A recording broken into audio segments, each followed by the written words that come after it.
ئەندامانی مەڵبەندی هەندەرانی کۆمەڵی دادگەری کوردستان با گرنگییەوە لە سەرکەوتنەکانی کۆنگرەی چوارەم دەڕوان و پێیان وایە گۆڕانکاری لە پەیڕەوی حیزبەکەدا ڕۆڵی بەرچاوی دەبێت بەتایبەت بۆ وڵاتانی ئەوروپا و فراوانبوونی کارەکانیان لە هەندەران. بەبوونی ئەوەی کە کۆمەڵە گروپی توندڕە و لەم چەند ساڵی ڕابردووە تەواوی ئەوروپای هەژاند وشەی ئیسلامی و هەروەها گروپی ئیسلامی شتێکی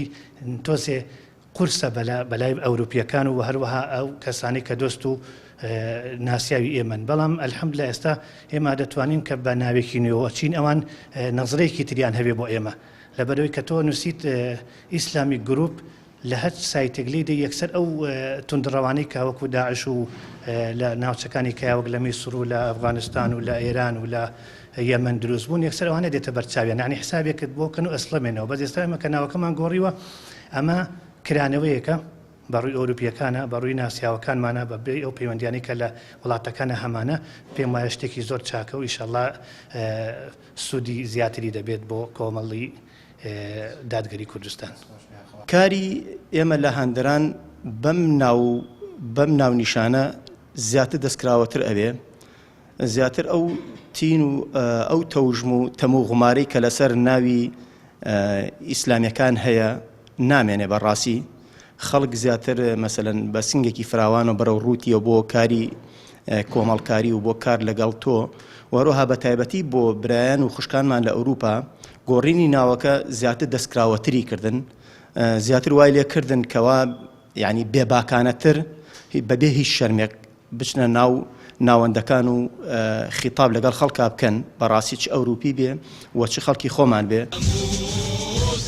کۆمەڵی دادگەری کوردستان لە وڵاتی ئەوروپاش ڕۆڵ و کاریگەری گەورەی هەبووە لە بانگەوازی ئیسلامیدا. ئەندامانی حیزبەکە هەمیشە لە هەوڵی فراوانبوونی بەرەی چاکسازی و نزیکردنەوەی خەڵکیدا بوون لە خودا و ئاینی پیرۆزی ئیسلام. ئەوان پێیان وایە هەموارکردنەوەی ناوی حیزب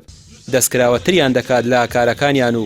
وڵاتانی دەرەوەش مامەڵەکانیان باشتر دەکەن لەگەڵ کۆمەڵی دادگەری کوردستان.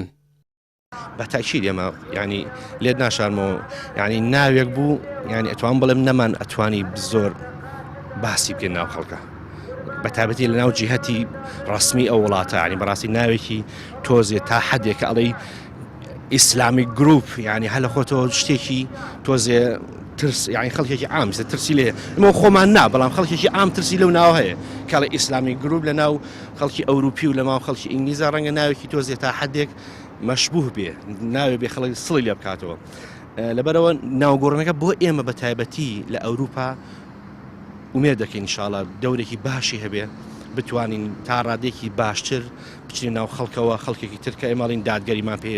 بە ئینگلیزی پێڵە جەستیس یان چۆن بڵێن یەکسانی ئێمە هەوڵین بۆ یەکسانی بۆ گەڕانەوەی دادگەری و یەکسانی بۆ ناو خەڵک بەڕاستی ئەمەش ئەبێتە کارێک کە خەڵکی زیاتر ڕووکاتە ئەو تەوژمە زیاتر خەڵ ڕووکاتە ئەو حیزبە ومێدەوارین لە داهاتووە بەرهەمەکەی برین ئینشاءڵڵا. سەرکەوتنی کۆنگرەی چوارەمی کۆمەڵی دادگەری کوردستان بۆتە جێگەی ڕەزامەندی ئەندامان و کادیرانی ئەو حیزبە و لە ئاستی دەرەوەشدا پشتگیری بەرچاوی ئەو گۆڕانکاریانە دەکرێت کە کۆمەڵ لە پەیڕەوی حیزبەکەدا کردوویەتی. لە هەمان کاتدا وەکو کادیرانی کۆمەڵ لە هەندەران دەڵێن لە ئێستا بەدواوە دەستکراوەتر دەبن لە کار و ئەرکەکانیاندا. ڕامیار عوسمان، کەناڵی پێام، سلێمانی.